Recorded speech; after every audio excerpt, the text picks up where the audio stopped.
The wind moved slowly that afternoon, carrying the smell of dust and dry corn across the quiet fields. Everything about the countryside looked calm. Too calm. Like a painting hung crooked on a wall. The sun was high, the sky a soft blue, and the golden crops shimmered like coins under light. Then came the engines. 3 black police SUVs rolled down the long gravel driveway, tires crunching over loose stone, sirens off but lights still flashing red and blue.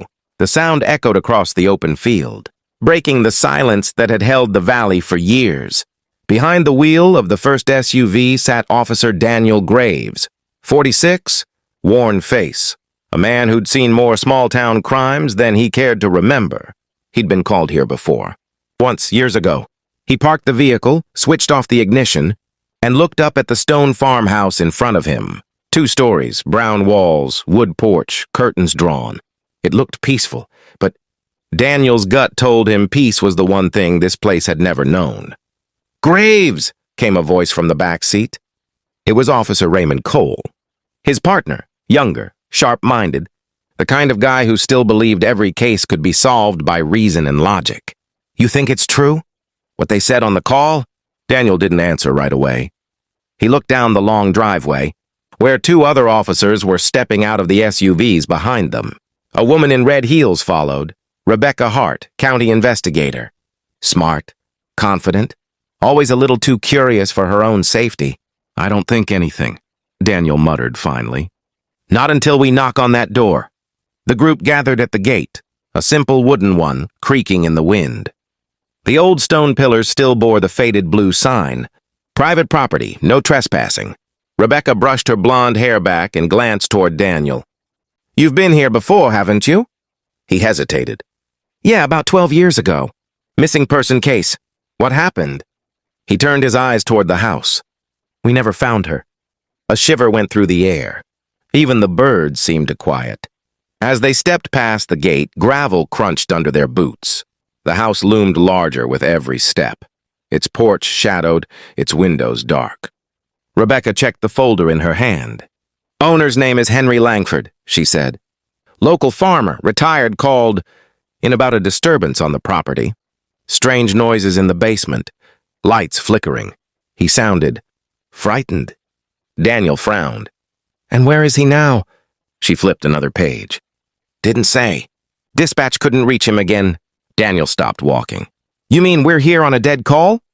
"Maybe," she replied, but her voice wasn't confident. They reached the porch. The air smelled faintly of oil and old wood. One of the officers, a tall man named Mason, knocked on the door 3 times. Bang, bang, bang. Nothing. He knocked again, louder. Still silence. Like furniture shifting. Mason looked back. "Did you hear that?" Daniel's hand went to his sidearm. "Yeah, someone's in there." Rebecca stepped forward. "Mr. Langford? It's Investigator Hart with County Police. Are you okay?" No response. She turned the handle slowly and unlocked. The door creaked open just a few inches, enough for sunlight to spill into the dark hallway beyond. "Smells like damp wood and dust," she whispered. "Nobody's lived here in a while?" "Stay close," Daniel said. He drew his flashlight and pushed the door open wider. Inside, the air felt heavy. Every step echoed. Old portraits lined the walls, faded faces staring back at them. The living room looked untouched, as if frozen in time. A rocking chair sat by the window, still swaying slightly. Cole scanned the space. "This doesn't look like a break-in. No forced entry, no mess." Daniel's beam swept across a wooden table, stopping on a coffee mug. Steam still rose from it. "Someone's here," he said quietly. A sudden sound broke the silence. Footsteps above them.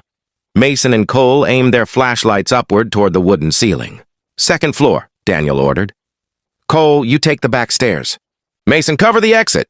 Rebecca grabbed Daniel's arm. "Wait, we don't know what's up there." He looked at her. "We'll find out." The staircase groaned under their weight. Each step echoed through the empty house. The air grew colder near the top. A hallway stretched out, doors on both sides, light leaking through one of them. Daniel nodded toward it. "That one." He pushed the door slowly. It opened into a small bedroom, white curtains fluttering in the warm breeze from an open window. On the bed lay a small box, neatly wrapped in brown paper, tied with an old string. Rebecca stepped forward, curiosity in her eyes. "It's addressed to someone," she whispered, reading the faded label. "To Sarah Langford." Daniel froze. He hadn't heard that name in 12 years. "Sarah Langford," he said quietly.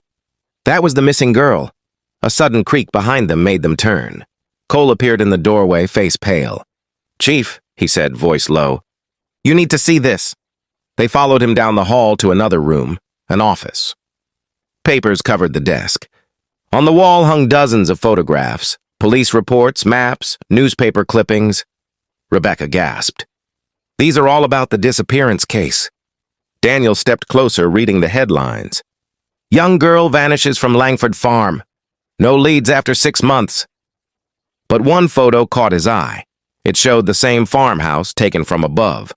In the corner, barely visible, was a dark shape near the back field. Rebecca pointed at it.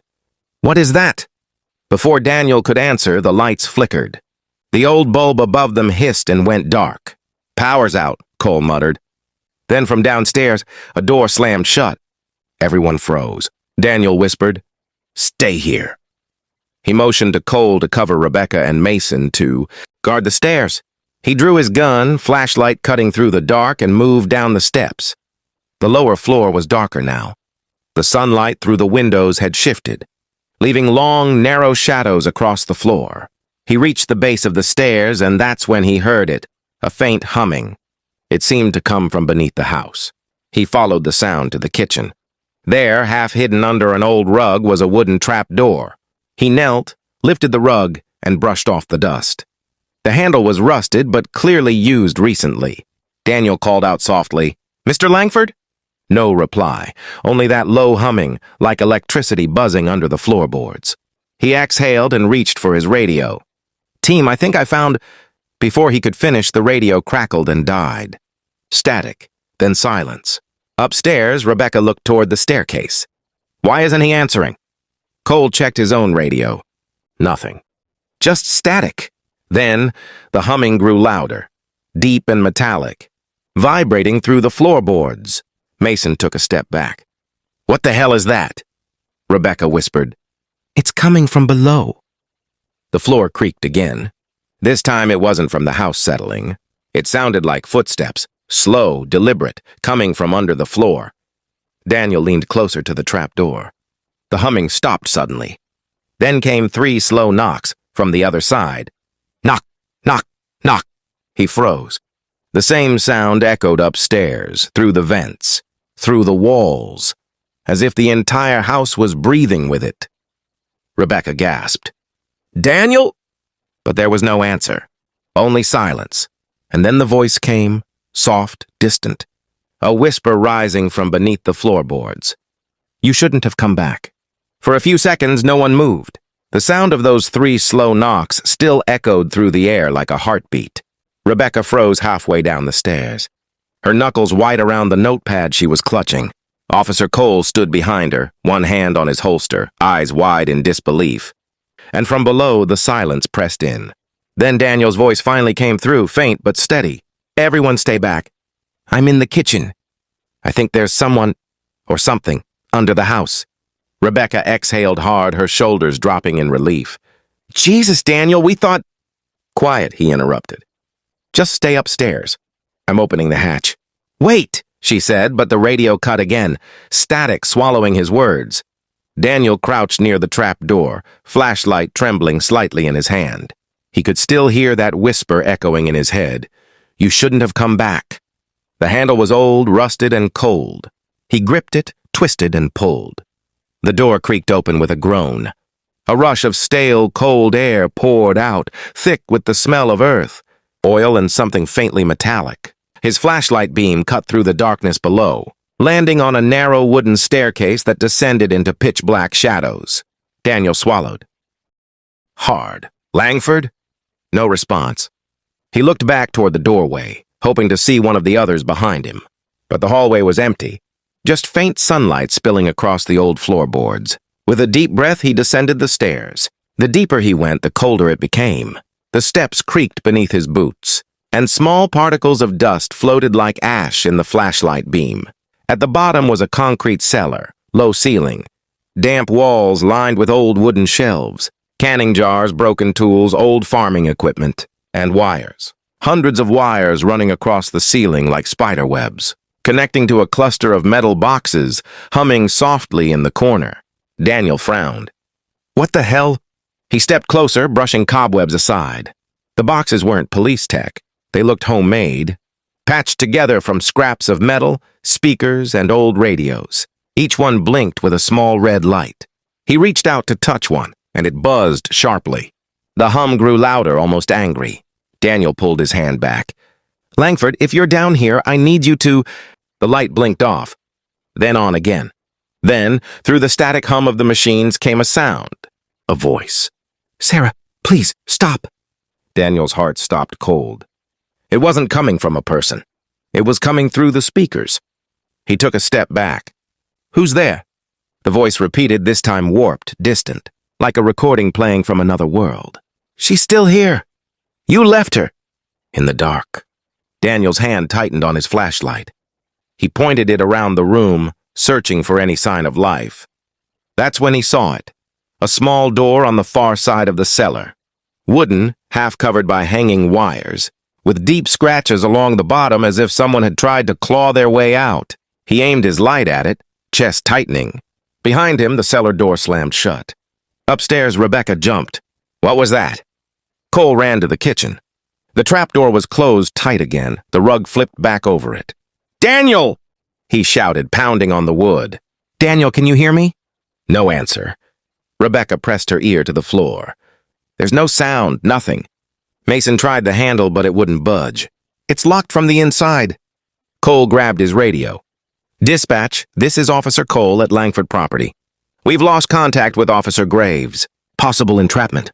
We need backup in EMS. The radio hissed, but all he got was static. Rebecca whispered, something's jamming the signal. Cole looked at her. Then we find another way in. Below ground, Daniel backed away from the small door. The air was colder now, the kind that sinks into your bones. His breath misted in the flashlight beam. He crouched near the door, noticing faint letters carved into the wood. SL, 2013. Sarah Langford. He brushed his thumb across the letters, heart pounding. And then, and from inside the door, came the sound of slow breathing. He froze. Sarah? The breathing stopped. Then a whisper came, soft and trembling. He never let me leave. Daniel stumbled backward. Who? Who didn't let you leave? The door rattled suddenly, a violent thud from the other side. Dust fell from the ceiling. He drew his gun. Stay where you are! Another thud, louder. Then slowly the latch began to move, by itself. Upstairs, Rebecca and the officers had made it outside, circling toward the back of the house. The basement windows were small, half buried under dirt and vines. She crouched down, wiping grime off one with her sleeve. She peered inside and gasped. He's down there! Through the glass, she could see Daniel's flashlight beam flickering wildly. He was shouting, but the sound was muffled, distorted, like the house itself was swallowing his voice. Cole smashed the window with his baton. Daniel! He yelled. But inside, Daniel didn't look up. In the cellar, the door creaked open. Darkness beyond. Daniel aimed his flashlight inside and saw a small, square room lined with old wallpaper. Chains hung from the ceiling. A child's bed sat in the corner, covered in dust and cobwebs. On the floor was a single red shoe. He stepped closer, flashlight trembling. Sarah? The air shimmered, and for a split second he saw her.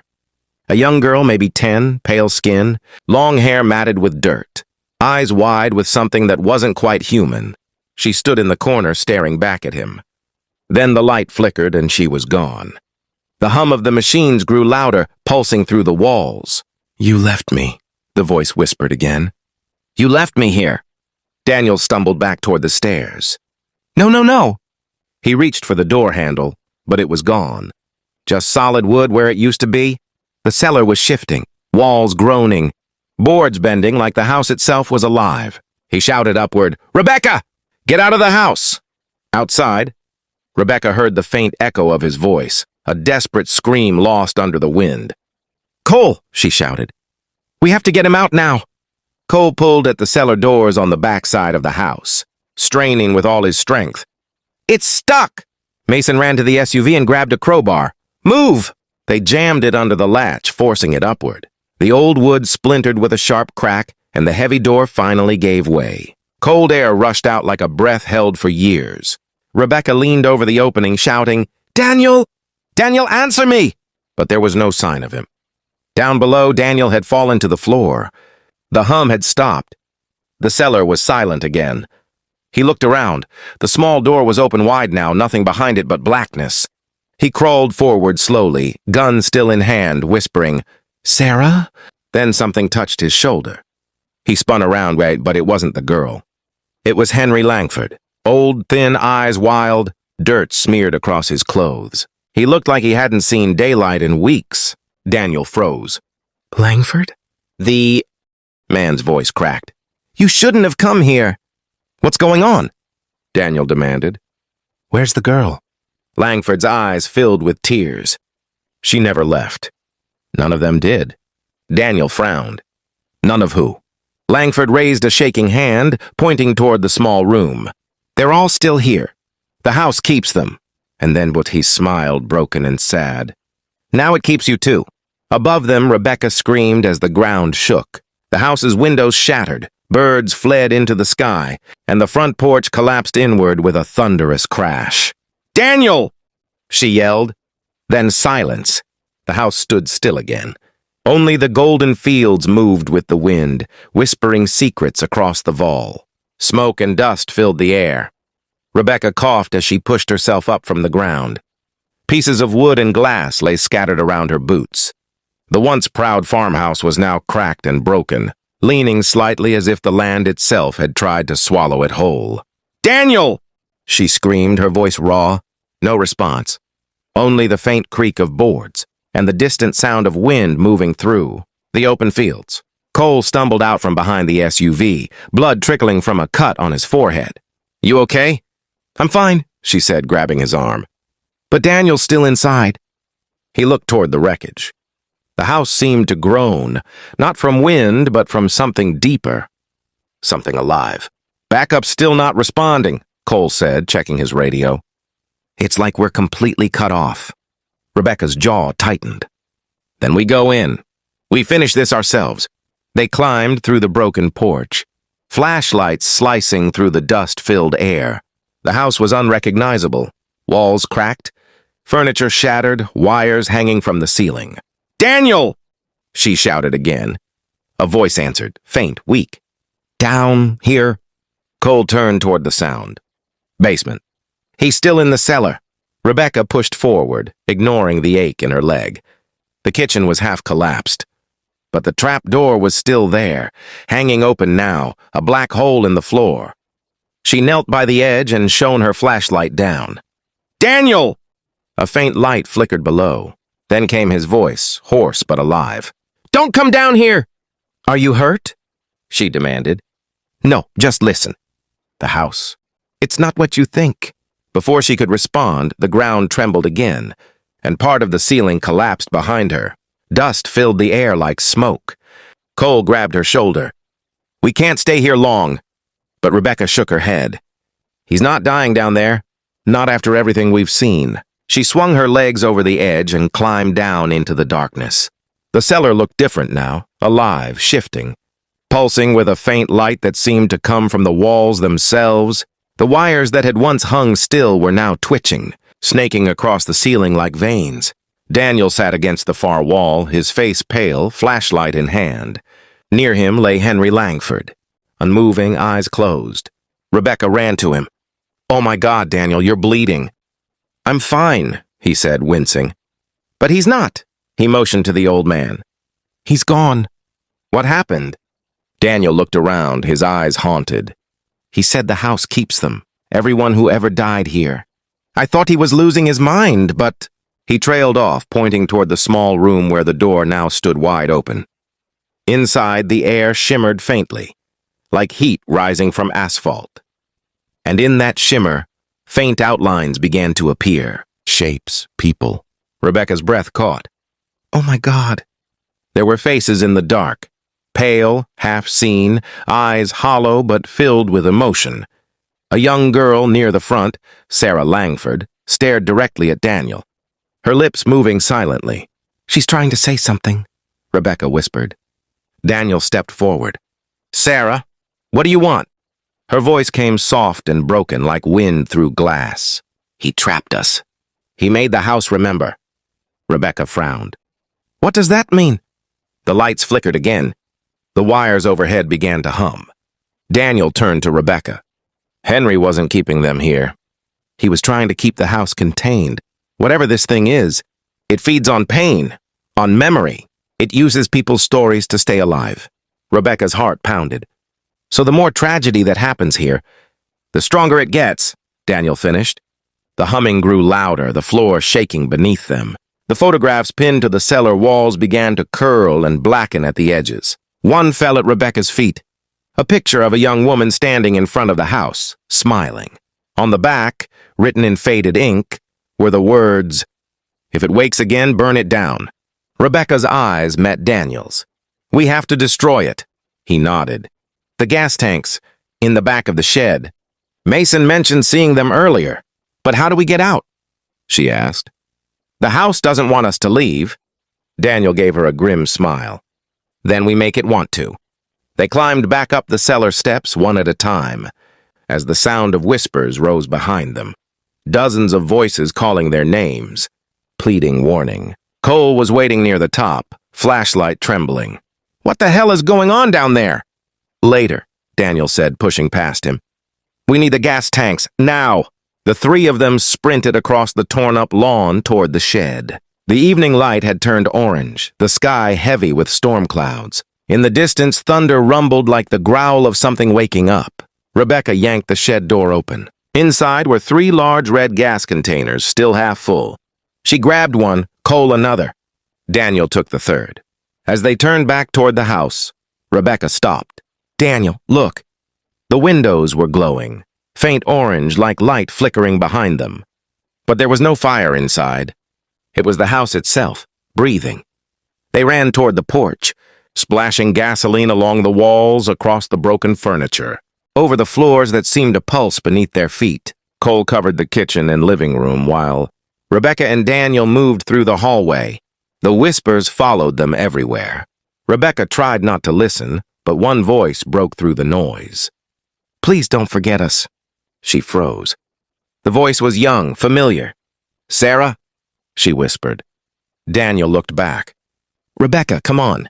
Tears welled in her eyes as she threw the last of the gasoline across the stairs. "I'm sorry," she whispered into the empty air. "We'll set you free." They met back at the front door. Daniel pulled a lighter from his pocket, a small, silver one engraved with the initials SL. Rebecca stared. "Where did you get that?" He looked down at it, his expression distant. "I found it in the cellar." It was hers. For a moment, neither of them spoke. The wind blew hard, carrying the scent of gasoline and rain. Then Daniel flicked the lighter open. The flame caught instantly. He tossed it inside. Fire roared through the hallway like a living thing, hungry and wild. Flames crawled up the walls, licked the ceilings, devouring the old house from the inside out. The whispers grew louder, screams and cries mixing with the crackle of burning wood. Rebecca and Cole backed away, shielding their faces from the heat. Daniel stood his ground, watching as the fire reached the windows. Through the smoke, for one brief second, he saw them, the figures from the cellar, standing in the doorway. Sarah in front, smiling softly, her eyes calm. Then they were gone. The roof collapsed.